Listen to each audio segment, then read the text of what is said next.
Sir ಇವಾಗ ಸರ್ಕಾರ ಸರ್ಕಾರ ಮೂಢನಂಬಿಕೆಗಳ ವಿರುದ್ಧಾಗಿ ತಾವು ಹೋರಾಟ ಮಾಡಿದ್ರಿ, ಸಿದ್ದರಾಮಯ್ಯ ಸಾಹೇಬ್ರು ಹೋರಾಟ ಮಾಡಿದ್ರಿ. ಈಗಿನ ಮುಖ್ಯಮಂತ್ರಿಗಳು ಅದ್ರ ಕಡೆ ಹೆಚ್ಚಿನ ಒತ್ತು ಕೊಡ್ತಾ ಇದಾರ ಅನ್ಸ್ತಾ ಇದೆ ಸರ್.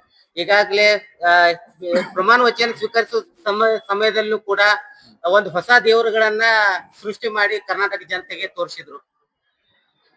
ನೋಡಿ, ನಾವು ಹೊಸ ಮುಖ್ಯಮಂತ್ರಿಗಿಂದ ಅವ್ರ ಏನ್ ಮಾಡ್ತಾರ, ಜ್ಯೋತಿಷ್ ಕೇಳ್ತಾರ, ಭವಿಷ್ಯ ಕೇಳ್ತಾರ, ಏನ್ ಹೋಗ್ತಾರ ಅಂತ ನಮ್ಗೆ ಕನ್ಸರ್ನ್ ಇಲ್ಲ.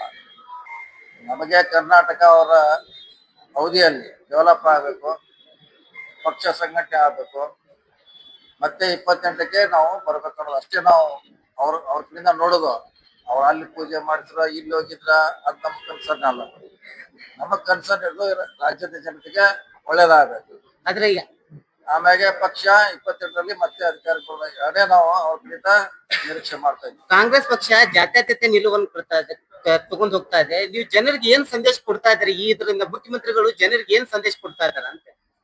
ಅದು ಪಕ್ಷದ ಕಾರ್ಯಕ್ರಮ ಅಲ್ಲ, ಅದು ವೈಯಕ್ತಿಕವಾಗಿರುವಂತ. ಆದ್ರೆ ಸರ್ಕಾರಿ ಕಾರ್ಯಕ್ರಮಗಳಲ್ಲಿ ಇಂಥದೊಂದು ಕಾರ್ಯಕ್ರಮಗಳನ್ನ ಅನುಷ್ಠಾನ ಮಾಡ್ತಾ ಇದಾರ, ಇಂಥದೊಂದು ಪದ್ಧತಿಯನ್ನ ಪ್ರಾರಂಭ ಮಾಡ್ತಾ ಇದಾರೆ. ಹೇಳೋದು ನಿಜ, ಅದನ್ನ ನಾವು ಒಪ್ಕೋತೀವಿ. ಅದು ಅವರ ನಂಬಿಕೆ, ಭಕ್ತಿ, ಅವ್ರ ಲೈನ್ ಅಂತ. ಸೊ ನೀವ್ ಹೇಳ್ದಂಗೆ